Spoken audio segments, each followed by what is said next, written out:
তাইলে কি বলছিলাম, কোরআনে কারীমের তেলাওয়াত নিয়ত করেন। গায়রে হাফেজ যারা আছি 3 খতম কোরআন শরীফ পড়ব ইনশাআল্লাহ।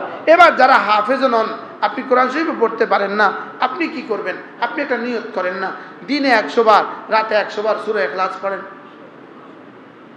তো আপনি কোন অংশে ইনশাআল্লাহ না করলে কোন অংশে ইনশাআল্লাহ করবেন? আপনি শুধু এই অংশে ইনশাআল্লাহ করেন যে আমি মরবো ইনশাআল্লাহ।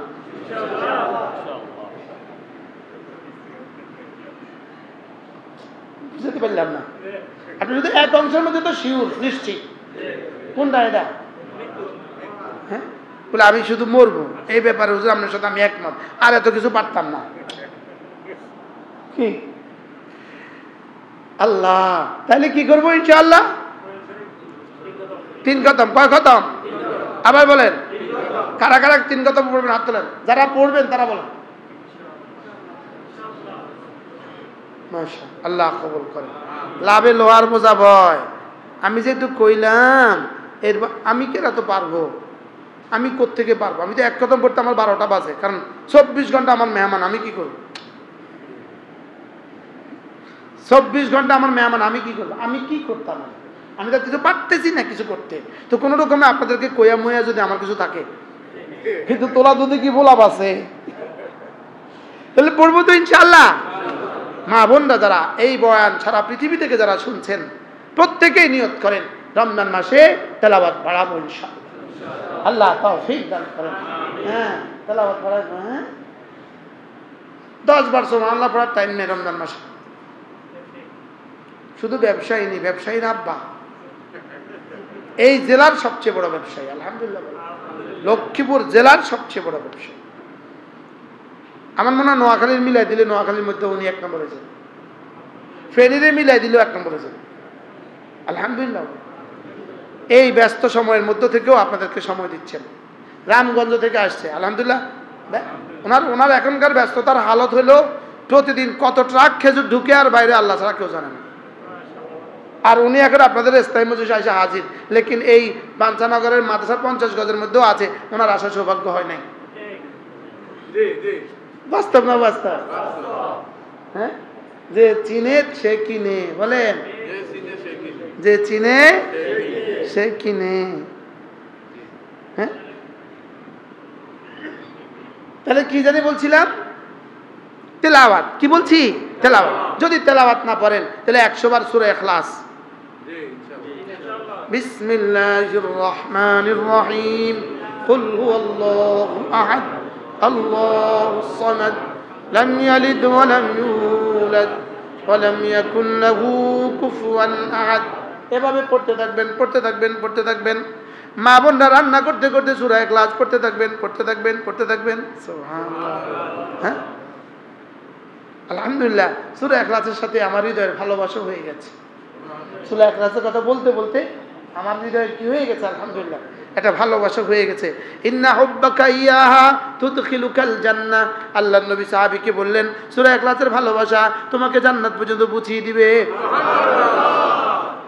লান্না ফিহা আওসাফার রহমান, কারণ এর মধ্যে শুধুই আমার প্রেমাস্পদের কথা আছে, এর মধ্যে শুধুই আমি যাকে ভালোবাসি তার কথা আছে। সুবহানাল্লাহ। তাহলে সূরা ইখলাস প্রতিদিন 100 বার করে ইনশাআল্লাহ। 15 মিনিট লাগে, 15 মিনিট, 15 মিনিট, 15 মিনিট, শুধু 15 মিনিট। দাম কত হয়ে গেল? পারবো না ইনশাআল্লাহ। আল্লাহ তৌফিক দান করেন। সূরা ফাতিহা যদি এর সাথে মিলিয়ে দেন 100 বার, তো কেমন হবে? হ্যাঁ, তাহলে আপনি ফজর নামাজ পড়ে ফজরের আগে পড়ে সূরা ফাতিহা 100 বার, সূরা ইখলাস 100 বার, এবার পড়ে একবার বলে দেন না, আল্লাহ আমার আব্বার কবরে পৌঁছিয়ে দাও, আমার আম্মার কবরে পৌঁছিয়ে দাও, আমার দাদা দাদির কবরে পৌঁছিয়ে দাও, আমার নানা নানির কবরে পৌঁছিয়ে দাও, আমার ওস্তাদদের কবরে পৌঁছিয়ে দাও, আমার দোস্ত আহবাবদের কবরে পৌঁছিয়ে দাও। কেমন হবে? সহজ হলো না কঠিন হইলো? করবো তো। এরপরে কি করব? কমপক্ষে প্রতিদিন 4টা তাসবিহ 100 বার, 4টা তাসবিহ মিলিয়ে 100 বার। সুবহানাল্লাহ ওয়ালহামদুলিল্লাহ ওয়া লা ইলাহা ইল্লাল্লাহ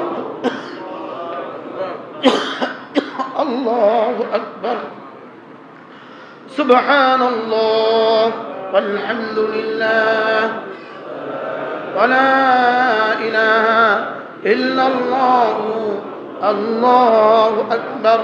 সুবহানাল্লাহ ওয়ালহামদুলিল্লাহ ওয়া লা ইলাহা ইল্লাল্লাহু আল্লাহু আকবার। এরপরে চারটা কাজ বেশি বেশি করে করব, কালেমায়ে তয়্যিবা বেশি বেশি পড়ব, ইস্তিগফার বেশি বেশি পড়ব, জান্নাত বেশি বেশি করে চাইব, জাহান্নাম থেকে বেশি বেশি করে পানা চাইব। লা ইলাহা ইল্লাল্লাহ আস্তাগফিরুল্লাহ আসআলুকাল জান্নাহ ওয়া আউযু বিকা মিনান নার। পারবো তো? শুধু যদি কিছু না পারেন, লা ইলাহা ইল্লাল্লাহ লা ইলাহা ইল্লাল্লাহ লা ইলাহা ইল্লাল্লাহ লা ইলাহা ইল্লাল্লাহ লা ইলাহা ইল্লাল্লাহ মুহাম্মাদুর রাসূলুল্লাহ। এরপর আস্তাগফিরুল্লাহ আস্তাগফিরুল্লাহ ওয়া আতুবু ইলাইহি আস্তাগফিরুল্লাহ ওয়া আতুবু ইলাইহি। তাহলে দিনের বেলা রোজা, রাতের বেলা তারাবি, ভোর রাতে সাহরি, সাহরির আগে পরে কি তাহাজ্জুদ, এরপরে দিনের বেলা তেলাওয়াত, সারাক্ষণ জিকির, ইফতারের আগে একটুখানি ইস্তিগফার, একটুখানি দোয়া। সুবহানাল্লাহ। ইফতারের পরে দোয়াটা হযরত আব্দুল্লাহ ইবনে আব্বাস রাদিয়াল্লাহু তাআলা বলেন, ওয়া ইযা সালাকা ইবাদি আন্নী ফাইন্নী করিব উজিবু দাওয়াতাদ দাঈ ইযা দাআনি। আল্লাহ তাআলা বলেন, হাবিব আপনি আপনার উম্মতকে বলে দেন, ওরা যখন রমজানের রোজা শেষ করবে, দিনের রোজা শেষ করবে, এবার যদি রোজার পরে যদি আমার কাছে দোয়া করে, তো কথা দিলাম ওরা দোয়া করতে দেরি, আমি কবুল করতে দেরি করব না। হযরত আব্দুল্লাহ ইবনে আব্বাস রাদিয়াল্লাহু তাআলা বলেন, এই আয়াত দ্বারা বোঝা যায় ইফতারের সময় দোয়া কবুল হয়। সুবহানাল্লাহ। আশ্চর্য না? এর দ্বারা বোঝা যায় কি ইফতারের সময় কি হয়, দোয়া কবুল হয়। এই জন্য মা বোনদেরকে ইফতারের আইটেমের পিছনে পড়াবেন না, আইটেমের পিছনে। ইফতারের আইটেম বাড়লে সওয়াব বেশি হয়, এমন কোনো কথা আল্লাহর জমিনে কোনো কিতাবে নাই। মনে হয় বুঝাতে পারি না। কি বুঝাইছি? আইটেম বাড়লে, আইটেম যত বেশি রোজা তত দামি, এমন কোনো কথা আল্লাহর জমিনে নয়। আল্লাহর জমিনে এমন কোনো কথা আল্লাহর জমিনে কোনো কিতাবে নাই। জিকিরের দ্বারা রোজা দামি হয়, তেলাওয়াত দ্বারা রোজা দামি হয়, ইস্তিগফারের দ্বারা রোজা দামি হয়, ইফতারের আইটেম বাড়ার দ্বারা রোজা দামি হয়। তো যেটা কোনো কিতাবে নাই এটা এতটা করতেন গেলেন কেন? যেটা হাজারো কিতাবে আছে এটা ছেড়ে দিলাম কেন? মনে হয় কি বলছি বলেন? খাইছি তো আমি 2-1 বাসায় ইফতার খাইছি, তো দেখছি তো তামাশা কি। দেখছি তো তামাশা কি করেন। আপনি কি রমজানে উমরা যাচ্ছেন কেন? সুযোগ নেই। ইন্না লিল্লাহি ওয়া ইন্না ইলাইহি রাজিউন। প্রত্যেক বছর থাকে আমার সাথে, এবার যাচ্ছে না।